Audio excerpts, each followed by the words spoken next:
Tajb illum se nikkonsidraw ħankomplu nikkonsidraw il-kelma li qalilna Ġesu Sidna meta qal li dawk jissapportu sa tmiem dawn ikunu salvati. Stqarrija importanti ħafna li jeħtieġ li nifhmuha u għaldaqstant se naqraw mir-Rumani kapitlu 8 biex naraw kif Alla lil dawk li jagħtihom lotja tal-fidi f'ibnu Ġesu Kristu iżommhom sa tmiem. Nibdew naqraw minn vers 28 ta' Rumani 8. U nafu li kollox jaħdem flimkien għal ġid ta' dawk li jħobbu l-Alla, għal dawk li huma imsejħin skont lan tiegħu. Għax lil min kien jafu minn qabel ukoll ippredestinhom biex ikunu ikkonformati jew jaqblu max-xbija ta' ibnu, ħalli jkunu il-primoġenitu fost ħafna aħwa. U l-min ippredestina għal dawn ukoll sejjaħ, u l-min sejjaħ lil dawn ukoll iġġustifika. U l-min iġġustifika lil dawn ukoll igglorifika. X'ħan ngħidu mela għal dal-ħwejjeġ, jekk Alla favur tagħna, min hu kontrina? U li ma frankajiex il-libnu stess, anzi ċeddieħ għalina il-koll. Kif mhux se jagħtina liberament ukoll miegħu il-ħwejjeġ kollha? Min se jġib akkuża kontra il-magħżulin tal-Alla? Alla u dak li ġustifika, minu li jikkundanna. Kristu Ġesu u dak li miet u aktar minn hekk u għal xoxtat li hu wkoll fuq l-emenija tal-Alla li qiegħed ukoll jinterċiedi għalina. Min se jifridna mill-imħabba tal-Kristu? Tribulazzjoni jew dieqa, jew persekuzzjoni, jew aks, jew era, jew periklu, jew sejf, bħalma hu miktub. Minħabba fik aħna ninqatlu il-jum kollu. Aħna stmati bħala naċ għad-biċċir. Iżda f'dawn il-ħwejjeġ kollha aħna aktar milli nikkonkwistaw. Aħna aktar minn rebbieħa permezz ta' dak li ħabna.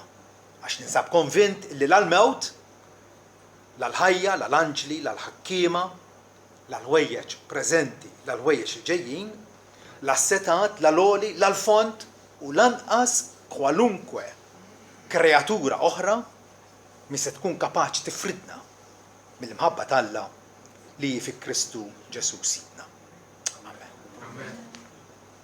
Iva missier, kemm għandna għalfejn nerfgħu qlubna lejk u rddulek ħajr sinċerament il għaliex inti ma tħallina f'ebda dubju. Grazzi missier tal-li il-fidwa tiegħek hija ċerta, hija fidwa eterna, inti tifdina u żommna miftija. U għaldaqstant tolbuk mulej biex dalgħodu issaħħaħna f'din il-fiduċja tagħna fik u tagħtina nħarsu lejk bħala il-blata tas-salvazzjoni tagħna.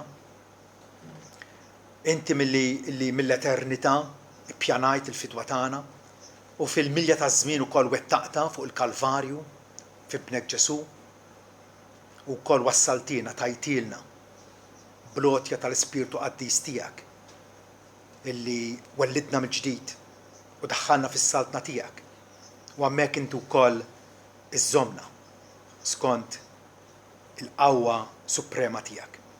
Grazzi missier tal-wassaltna saw. Nħarsu lura u naraw esibizzjoni tal-fedeltà tiegħek li wkoll tatina x'nifhmu, tinkoraġġina biex nħarsu l-quddiem u nanticipaw ħwejjeġ tajba, ħwejjeġ sbieħ, ħwejjeġ ta' ġid għal ruħna. Nitolbuk mulej ukoll biex tgħin liż-żgħażagħ u lit-tfal ġkejknin tagħna sabiex huma wkoll jiddaħlu f'din il-relazzjoni vitali miegħek li hija s-sors ta' kull barka u ta' kull kuntentizza għalina. U dan tolbuh f'ġibnek Ġesu Kristu Sidna. Amen. Ġesu darba xebbaħ li hu nnifsu ma' dilja u aħna il-frijej imqabdin ma' dilja. U jgħidilna bqgħu fija u jiena fikom mi jibqa' fija. U jiena fih dan jagħmel ħafna frott. Però wkoll wissa fl-istess diskors illi il-fera li ma tagħmilx frott il-bidwi, il-missier ġifieri, iqaċċata u tinxteħed fin-nar. Hija twissija solenni. Ġesu qed jgħidilna kunu ċerti illi l-fiduċja tagħkom fija hija ġenwina, il għaliex bija u bija biss tibqgħu f'komunjoni miegħi biex bekk tagħtu l-frott li jkun ta' glorja għal Alla l-Missier. Il-perseveranza tagħna, il-fatt li aħna nkomplu mexjin fit-triq id-dejqa f'komunjoni ma' sidna tirriżulta minn fidi ġenwina. Fidi illi l-Bibja tagħmilha ċara mhux aħna l-ħloqnija fina nfusna. Ma Alla tajjilna. Waħda mid-doni sbieħ li Kristu akkwistalna bis-saħħa tas-sakrifiċċju tiegħu fuq is-salib. Bija allura b'din il-fiduċja aħna naqbdu skieħ mal-mulej u ma nħalluhx.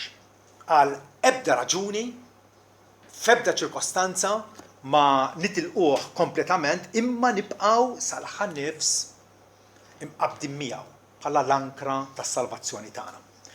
Fil-bidu l-entużjażmu jista' ikun kbir u l-entużjażmu huwa faċli. Ħafna nies jemozzjonaw ruhom meta jiskopru l-Evanġelju u jirċievu grat ta' illuminazzjoni ta' tidwil f'moħħhom u kapaċi jirċievu l-kelma bil-ferħ. Il-bidu huwa tajjeb, imma aktar importanti mill-bidu huwa tkomplija sa tmiem. Li aħna nkomplu fermi sa tmiem nikkonfrontaw l-sfidi li jiġu qudiemna ċ-ċirkostanzi qiebsa, nibdew il-vjaġġ iva imma nkompluh. Il-Bibja sejħilna biex inkompluh dan il-pellegrinaġġ fit-tlajja u l-nżul tiegħu anke ħanistgħu ngħidu fil-monotonija ta' ħajja, fit-tiġrib, fit-traġett kollu l-vjaġġ li hemm qudiemna jista' jidher li huwa qiebes, difatti huwa qiebes. Ma nistax noqogħdu nihbew wara subajna, huwa qiebes, però il-Bibja tagħtina ħafna raġunijiet.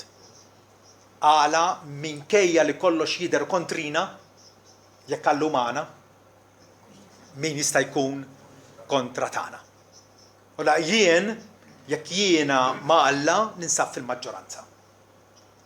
L-illuminazzjoni illi nirċievu tista' tkun brillanti fil-bidu u tħalli impatt fuqna, però aktar minn hekk il-kwistjoni hi jekk hemmx konverżjoni vera.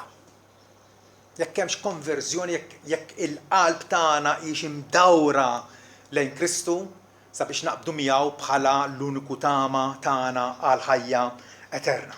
U allura bil-paċenzja u bis-sapportu irridu nitalmu nħobbu lis-Salvatur tagħna u nitennew profondament fih bħala kollox f'kollox għalina. Din tkun il-konvinzjoni tagħna li la darba sibna dat-teżor jew din il-perla ta' valur kbir lest li nitilqu kollox, nabbandonaw kollox imbasta, nakkwistaw u ngawdu dak it-teżor. Il-Bibja tenfasizza ħafna l-importanza li aħna nipperseveraw. Meta nitkellmu dwar perseveranza, ġifieri hemm oppożizzjoni, hemm it-tfixkil, hemm l-ostakli fin-nofs, però ma nċedux għalihom. Imma nibqgħu interqu l-quddiem. Rivelazzjoni 14, wara li jsemmi l-marka tad-dbib, issa mhux noqogħdu nitlu x'inhi dil-marka, mhix marka tajba. U m'għandniex nirċevuha. M'għandniex nkunu parti mis-sistema antikristjana. Tajjeb? Ikompli biex jgħid illi hawn hija l-perseveranza tal-qaddisin, jgħidilna Ġwanni. Hawn il-perseveranza tal-qaddisin li jżommu l-kmandamenti tal-Alla u l-fidi tagħhom f'Ġesu. Matul il-bqija ta' umorna Alla qed jirrikjedi minna li aħna nżommu l-kmandamenti tiegħu. Illi nuru illi bħalma hu qaddis qed jagħmel lilna wkoll qaddisin. U din l-ubbidjenza tirriżulta mill-fidi tagħna f'Ġesu. Qabel niftakar jiena kont kelli fiduċja fiha nnifsi. kelli fiduċja f'elf oġġett u f'elf persuna oħra. Missa l-fiduċja tiegħi hija esklusivament f'Ġesu Kristu. U allura kif qegħdin ngħidu, ħafna tempesti u għarar jistgħu jinqalgħu kontrina u jaħbtu kontra il-qaddissin, ma dan kollu dawn it-tentazzjoni u l-provi qatt huma ħajkunu kapaċi illi kaxkruna minn fuq il-pedament, minn fuq il-blata illi fuqha qed nibnu ħajjitna. Il-blata hija Ġesu. Ġesu qal il-bniedem għaqli huwa dak li jibni d-dar tiegħu fuq il-blata, mhux fuq ir-ramel.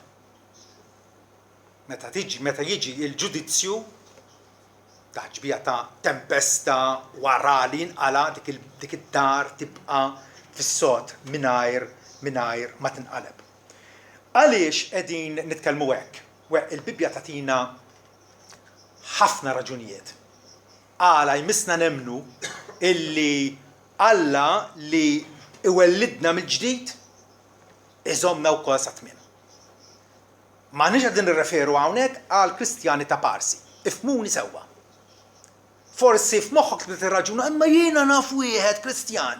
Għamel 20 sena mbagħad nesa kollox. Qed tifhem, u abbanduna kollox u raġa' allura fid-dinja u issa jinsab vera. Maħniex qegħdin ngħidu għal Kristjani ta' Parsi. Qed nitkellmu dwar dawk li huma imsejħin minn Alla illi huma ġenwinament dixxipli ta' Ġesu. Ħantikom 8 raġunijiet. Miżjed, imma ħanillimitaw ruħna għal 8 raġunijiet. Tajjeb. Alla iżomna sa tmiem il għaliex Alla jibqa' l-istess u jżommna ċertament bis-seta tiegħu sakemm is-salvazzjoni tagħna tkun sħiħa. Alla tagħna huwa omnipotenti. Jgħid nemmen falwiet il-missier li jista' kollox. M'hemm ħadd li jista' jeleb ir-rieda tal-missier. Il-missier huwa favur tagħna. Ħabna tant li tagħna lill-ibnu la darba tawulna Pawlu qalilna miegħu jagħtina b'xejn il-ħwejjeġ kollha. Diġà tagħna l-aħjar kif mhux se jtina jerġa' dak li jonqos illi jagħtina. U ċoe li aħna nkomplu mexxin sa tmiem. Pietru fl-ewwel ittra tiegħu bilkemm kien għadu sellem mill-aħwa illi jinfex f'tifħil lill-Alla. Meta beda jiftakar Alla x'għamel magħna jibda jgħid hekk ara imbierek ikun Alla u missier Sidna Ġesu Kristu. L-iskont il-ħnina kbira tiegħu ikkawża li nkunu imwielda mill-ġdid. Kif twelidna mill-ġdid?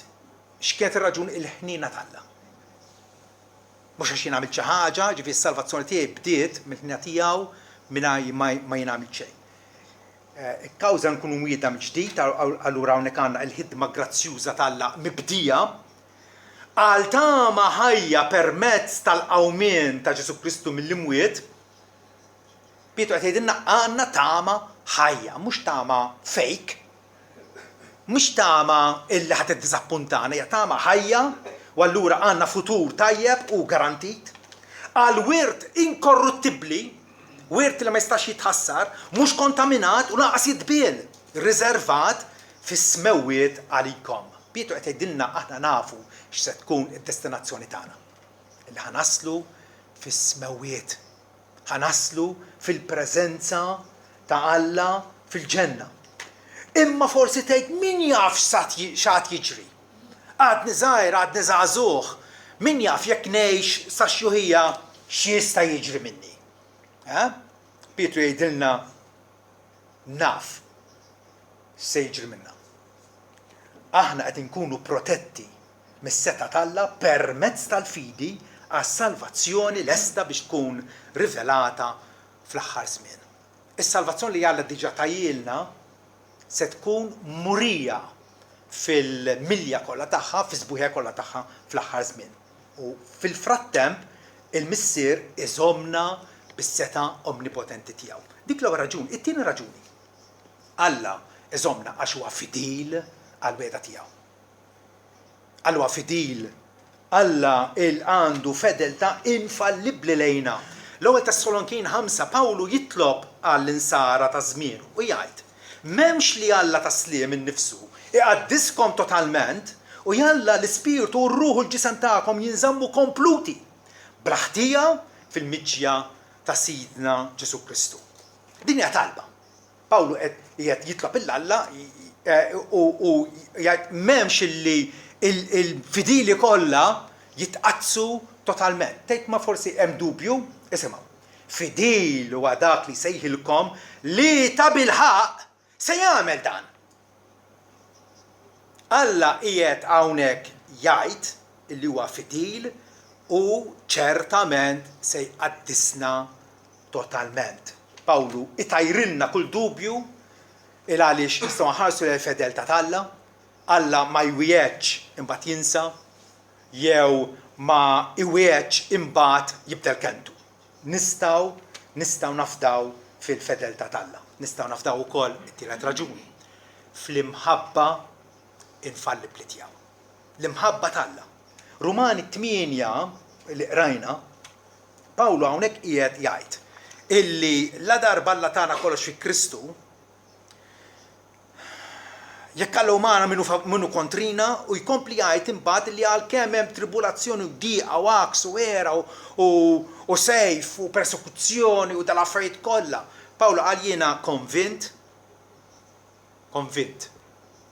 illi ħadtu xejn ebda kreatura mi se tkun kapaċi tisseparana u tifridna mill-imħabba tal-Alla li fi Kristu Ġesu. L-imħabba tal-Alla, Alla laħaqna bl-imħabba tiegħu, għannaqna miegħu u jżommna manqin miegħu. F'Iżajija 49 jgħidilna illi jien ħażżistkom fuq il-pala ta' jdejja. Dik gustusa għaliex meta konna żgħar il-multiplication tables jien kont niktibhom fuq il-pala tidi biex imbagħad nkun nista' nirreferi għalihom. Alla qatt ma ħajinsina. Alla tant ħobbna li jafna individwalment, Ġesu jgħid jiena naf in-naċ tiegħi u n-naċ tiegħi wkoll jarfu leħni. Alla la jinsa u lanqas b'ebda mod ma jabbanduna lill-uliedu stess. Bil-perseveranza tal-qaddisina allura ma tiddependix fuqi jew fuq il-fidi tiegħi, jew fuq ir-rieda ħielsa tiegħi, x'niddeċiedi jiena. Ir-rieda tiegħi hija instabbli, kapriċċjuża u deboli. Alla ħares niddependi jew is-salvazzjoni tiegħi hija marbuta ma' xi rrid jien. Xi jrid Alla huwa aħjar, jiena iblaħ, Alla jaf, Alla huwa l-ar, Alla huwa dak illi iżomna. Oswald Chambers infatti jgħid mhux l-afdar tagħna li jżomna, imma Alla li fih nafdaw illi jżomna. Alla huwa dak li jżomna. M'għandux ikollok liċken u hija ta' fiduċja fik innifsek. Jekk aħna Kristjani, il-Kristjan iħares il-barra minnu nnifsu u jfissa ħarsu lejn Ġesu, il-ħaruf tal-Alla illi neħħad dubjietna u li bħalissa qed jinterċidi għalina. Il-perseveranza tagħna allura ħansemmu raġuni oħra, tistrieħ fuq digriet immutabbli tal-Alla. Alla hekk iddeċida. Di diffiċli nifhmuha, jien ma nifhimiex. Alla iddeċida mill-eternità b'digriet divin min għandu jkun salvatu. Dawk in-nies ċertament isalvaw, l-għażla tal-Alla tnixxi ċertament mill-imħabba ħielsa tiegħu u hija mħabba wkoll ma tinbidilx. Id-digriet huwa determinat u m'hemm xejn inċert. L-ismijiet tal-maħbubin tal-Alla kif titkellem il-Bija issemmi il-ktieb tal-ħajja. Li il-mażulin ismijiethom huma miktubin fuq il-ktieb tal-ħajja. Ġieli smajt illi Alla jingassa xi ismijiet u jżid xi ismijiet skont il-każ, skont x'nagħmlu aħna, Alla jirrispondi għall-azzjonijiet tagħna. Mhu xejn il-każ. Il-ktieb tal-ħajja Alla kitbu bl-ismijiet tal-maħturin tiegħu mill-eternità u dawk l-ismijiet ma jkunx ingassat laqqas liċken wieħed. Isimgħu il-weda ta' Ġesu fir-Rivelazzjoni 3 vers 5. Min jeleb ikun hekk imlibbes fil-bies bojot u qatt mhu se nħassar ismu minn ktieb il-ħajja. u se nisqar ismu qudiem missieri u qudiem l-anġli tiegħu. Qatt. Jekk jgħaddilek minn moħħok illi Alla qed jilab u jnaqqas u jżid skont il-prestazzjoni tagħna, jew skont kif qed jara qed inġibu ruħna, le, Ġesu jgħid qatt mhu se nħassar ismu minn ktieb il-ħajja. Xi tfisser qatt mhu se nħassar ismu minn ktieb il-ħajja? Tfisser dak li qed tgħid. Qatt mhu se nħassar ismu minn ktieb il-ħajja. X'faraġġ kbir għandna nisiltu minn dawn il-wedi ta' Kristu illi le, Alla mhux kapriċċjuż magħna. Raġuni oħra, għala nipperseveraw sa tmiem jekk ta' bilħaq aħna Alla dawwarna lejh bil-grazzja insuperabbli tiegħu. Raġuni oħra hija li għaliex il-perseveranza tiddependi fuq l-effettività tas-sakrifiċċju ta' Kristu. Meta Kristu miet fuq is-salib, il-fidwa tiegħu favur tagħna kienet reali. Mhux ta' parsi, hija reali. Ninsabu ta' bilħaq mifdija, ninsabu ta' bilħaq salvati, ninsabu ta' bilħaq rikonċiljati jew imħabbin ma' Alla. Rumani 5 vers 9, isimgħuh. Mela, bilissa ninsabu ġustifikati b'demmu, Alla diġà ddikjarana ġusti.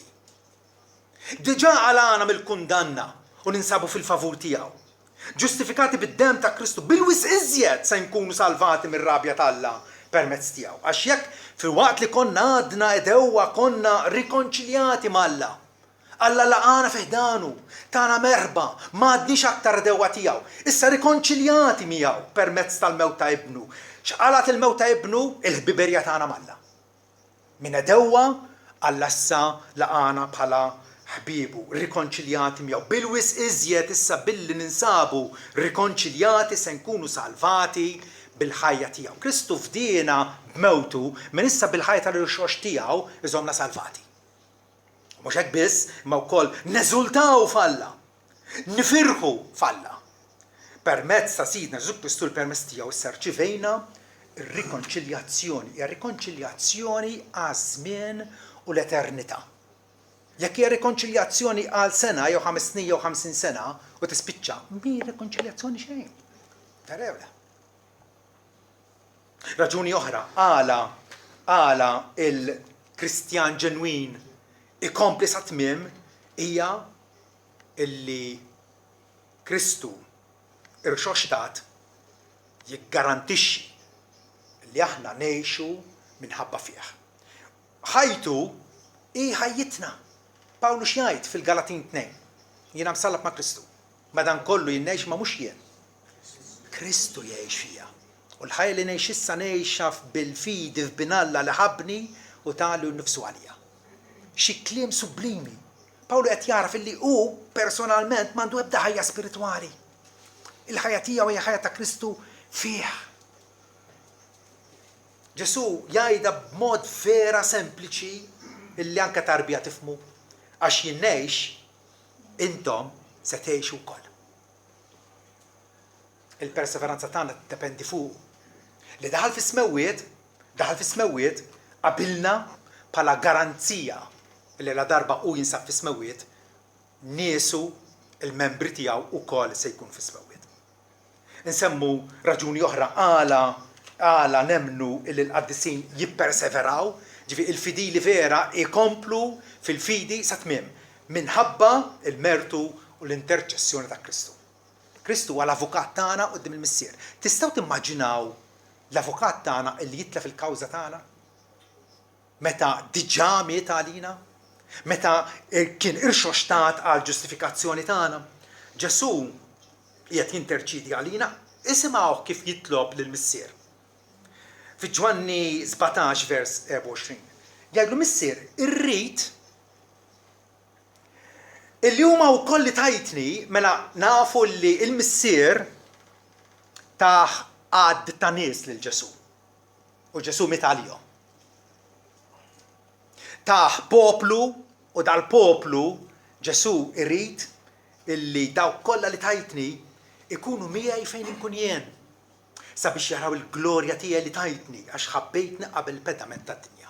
Ġesu qed jgħidu missier, irrid li dawk kollha li tajtni jkunu l-ġenna miegħi. Wow! Hija rikjesta li ċertament il-missier mhux se jirrifjuta lill-ibnu l-għażiż. Fiġwani 6 Ġesu jgħidilna din hija rrieda ta' min batni illi kull ma tani ma nafux min huma dawn. Ma nafu li hemm nies mogħtija lil Kristu.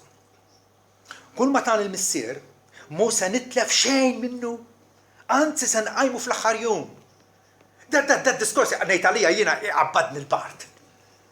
Illi xejn laqas li ċken wieħed u li żied wieħed dajef mill-merħla tiegħu.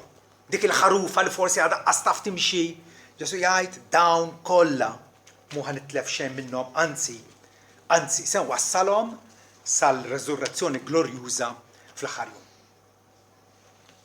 Raġuni oħra, il-perseveranza tal-fidili hija ċerta għax tistrieħ fuq il-ħalfa tal-Alla. Issa Alla jekk jgħidilna xi ħaġa għandu jkun biżżejjed għax Alla ma jkdibx. Imma meta Alla jasal biex jaħlef għax jaf li aħna dgħajfa u kultant iddubitaw u nibqgħu ntellgħu inniżlu. Ma Alla jaħlef. Meta taħlef fil-qorti xi ġifieri? Ħatajt il-verità kollha u xeħli fil-verità. U Alla jasal biex jaħlef. U jagħtina wieda biex qalbna tistrieħ fih. Biex ma nibqgħux imtajrin qisna bin-nur fuq il-bejt induru l-għawlin skont ir-rieħ u skont id-direzzjoni tar-rieħ. Isimgħu l-wieda tiegħu. Fl-ittra lill-Ebrej kapitlu 6. Jgħidilna li b'żewġ affarijiet li ma jinbidlux. Li fihom huwa impossibbli għal Alla biex jikteb. Ikollna inkoraġġiment qawwi, Alla jrid li nies jkollhom lubija, ikollhom konfidenza. Mhux matni bid-dubju, ma jkollhom dil-konfidenza. Aħna li ħrabna r-refuġju biex naqbdu mat-tama qiegħda qudiemna. Kif ħrabna r-refuġju? Irrikorrejna għand Ġesu. Morna għandu biex insibu il-mistriħa r-ruħna u l-maħfra tagħna minn għandu. Għandna dit-tama jgħidilna bħala ankra r-ruħ. Ix-xogħol tal-ankra x'inhi? Li l-vapur iżommu stabbli, ma jibqax imtajjar mal-mewġ tat-tempesta. Għandna ankra r-ruħ, tama kemm sigura kif ukoll ferma u li tidħol fin-naħa ġewwiena wara l-purtiera fejn Ġesu daħal bħala prekursur għalina. Ġesu diġà daħal bħala prekursur, daħal qabilna u allura u għal-garanti huwa l-ċertezza li la darba hu jinsab fis-smewwiet. Nies ukoll għad ikunu fis-smewwiet. Il-wieda tal-Alla la darba Alla jagħtiha titwettaq. Alla ma jibdilx femtu. Ħaġa oħra għala il-nies tal-Alla, il-fidili ta' Ġesu, ikomplu sa tmiem hija minħabba l-Ispiritu Santu li jammar fina. L-Ispiritu Santu. Ġesu għalina jiena ħammur, però mhux ħanħilkom orfni, se niġi għandkom. Qed titkellem dwar il-miġja tal-Ispiritu, kull Kristjan għandu l-Ispiritu Santu bħala ċ-ċertezza tiegħu li darba Alla tan l-Ispiritu tiegħu ħajtina kollox. Efesin 1 vers 13. Ma li wkoll mintu mill-mument li hemm minna ġifieri l-Evanġelju tas-sewwa. Ma li wkoll mintu kontu siġillati fih fi Kristu ġifieri bl-Ispiritu Santu mwiegħed li huwa l-kapparra tal-wirt tagħna sal-fidwa sħiħa tal-possediment tal-attifir tal-glorja tiegħu. Kapparra, down payment. It-tifla għadha kif ordnat xi xogħol tal-alluminju u xejn ftem fuq il-prezz għal lattini xi ħaġa.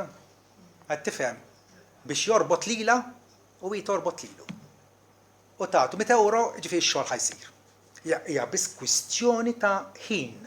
Meta tasal il-ġurnata li għalilha ħajġi jagħmlula tax-xogħol, mbagħad ittieħed.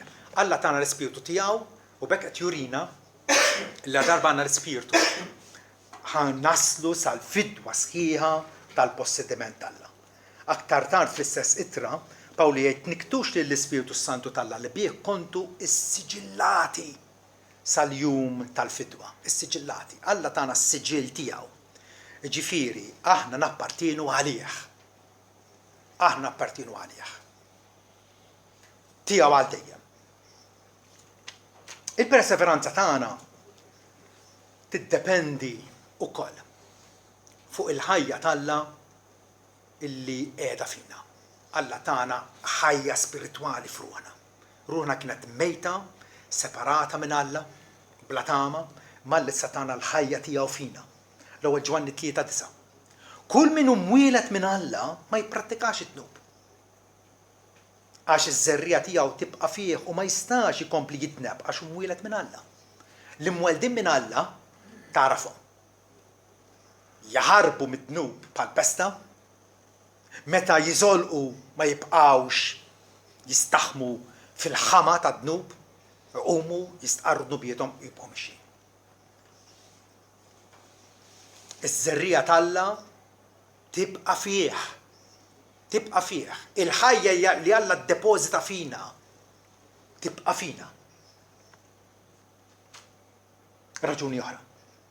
Il-perseveranza tagħna hija imsejsa hija ħanidwek mibnija fuq il-patt tal-grazzja.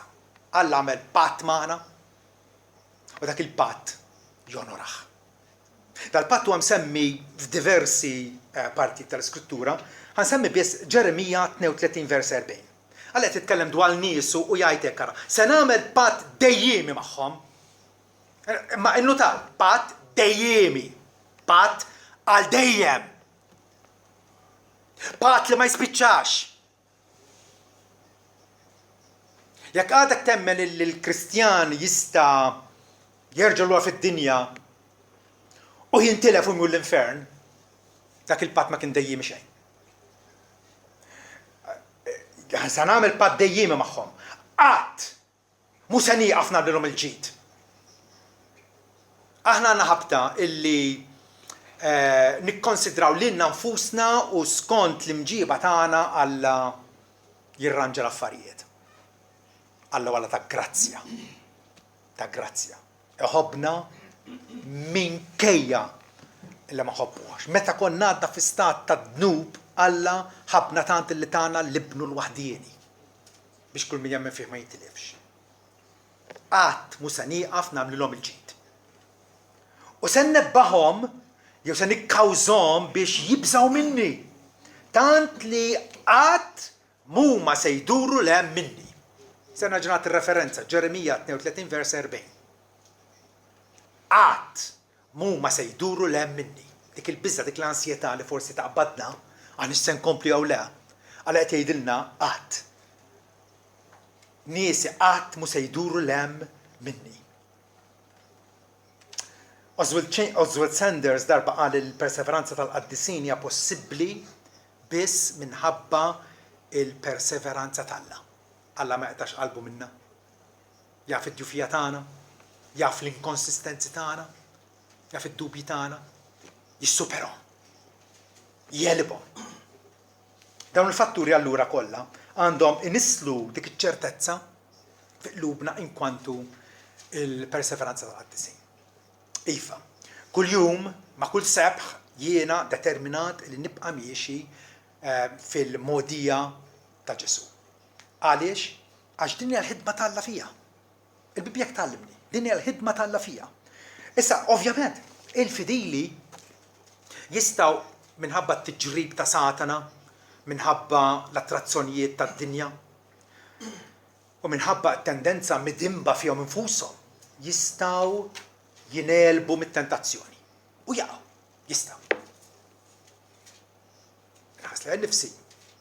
Ħarsu lejn il-mixja tagħkom, tlajja u nżul, naħdu nittraskuraw il-mezzi li Alla provdilna biex isomna, Alla għalinna isru jtolbu biex ma titlux fit-tiġrib. Jekk jien ħan nittraskura milli nagħmel qassa fuq innifsi u nitlob regolarment il-Alla, hemm ċans li niżvija iva.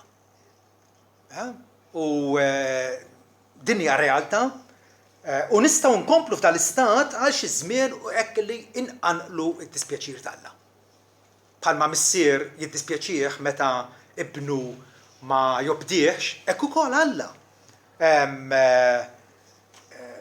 jiddispjaċih meta aħna ir-reċipjenti tal-ħnina tiegħu ma weġbux sewwa għal dik il-ħniena. U allura wkoll niktu lill-Ispiritu Santu insofru anke l-ħsara tal-grazzji fejn qabel kont nieħu pjaċir naqra l-Bibbja nagħti xhieda ta' Kristu. Nibda mmajna għaliex għax qed naħmel id-dnub fija li m'għandux ikun. Frattant Alla iġeddidna. Alla jirrestawrana. F'imħabtu Alla jiddixxiplinana. Ma jiex bħal ċerta ġenituri llum. Ħallih jagħmel li jrid. Dak għandu l-età tiegħu le. Le. Alla jiddixxiplinana jindaħal f'ħajjitna sabiex nġeddu l-indiema tagħna, ndurru lura lejh u nkunu preservati permezz tal-fidi fi Kristu sal-aħħar net. Pietru u David huma eżempji ta' nies illi żvijaw blikraħ. Però kienu nies tal-Alla u Alla restawrom. David wara dik il-ġrajja ta' adulterju u gideb u minn kollox Alla restawrah. Pietru ċaħdu lil Ġesu għal darba darbtejn tlieta. Ġesu feċċu u restawrah. Iva. Ara Ġuda il-qatt ma kien ta' Ġesu. U għalilhom mhux jien għażiltkom 12 u qed minnkom huwa xitan. Kien jaf. Ġuda għalkemm għamel miraklu u priedka u ta' kull apparenza li huwa dixxiplu ġenwin, ma kienx salvat. Ma kienx wieħed minn tiegħu. Ma kienx wieħed minn tiegħu. Alla jħares il tiegħu, Alla jipproteġi lil tiegħu kif għadna. Alla jipproteġi lil tiegħu. Ma jfissirx, ma nikkonkludux b'daqshekk li nistgħu nkunu għażżenin fil-ħajja Kristjana tagħna. Għall-kuntrarju. La darba naf li Alla jipproteġini u qed jagħtini dal-wedi kollha u dawn il-fatturi kollha li semmejna. U naf x'inhi d-destinazzjoni tiegħi, ħajkolli dak il-motiv, ħajkolli ħankun imqanqal mill-ispirtu tiegħi biex iva din hija ħajti. Din hija ħajti. U allura le, maħniex passivi f'dan il-proċess. Għall-kuntrarju, Alla jżommna permezz tal-fidi tagħna. Mhux hekk qal Pietru fil-ittra tiegħu? Alla jħarisna bl-omnipotenza tiegħu permezz tal-fidi. Permezz tal-fidi. Alla qed jitratta magħna ta' bnedmin raġonevoli li kapaċi nisimgħu kelmtu, nirraġunaw miegħu, nilqgħu it-twissijiet tiegħu, nitennew fil-wedi tiegħu. Aħna bnedmin maħluqin fuq xbija Alla. U allura Alla jitratta magħna bħala nies raġonevoli. U allura il-Kristjan ġenwin ikompli jemmen, ikompli jaqbad sieħ ma' Kristu. U iva jagħti każ it-twissijiet għax dak it-twissijiet huma għalina wkoll. Huma għalina. U hemm twissijiet fil-Bibbja illi nkunu boloħ jekk aħna ngħidu mhux għalija. B'dawk it-twissijiet Alla jżommna fuq l-allert, jżommna qassa. L-ewwel Korintin kapitlu 1 vers 7 jgħidilna illi aħna qegħdin nistennew bil-ħeġġa ir-rivelazzjoni ta' Sidna Ġesu Kristu. Qegħdin nistennew Ġesu li ħajirritorna biex jiġborna għandu vera, li wkoll se jikkonfermawkom sa tmiem għal dal-borra qed jgħidha b'mod l-aktar espliċitu. Alla se jikkonfermana sa tmiem bla tixlija, bla akkuża qudiemu f'jum Sidna Ġesu Kristu.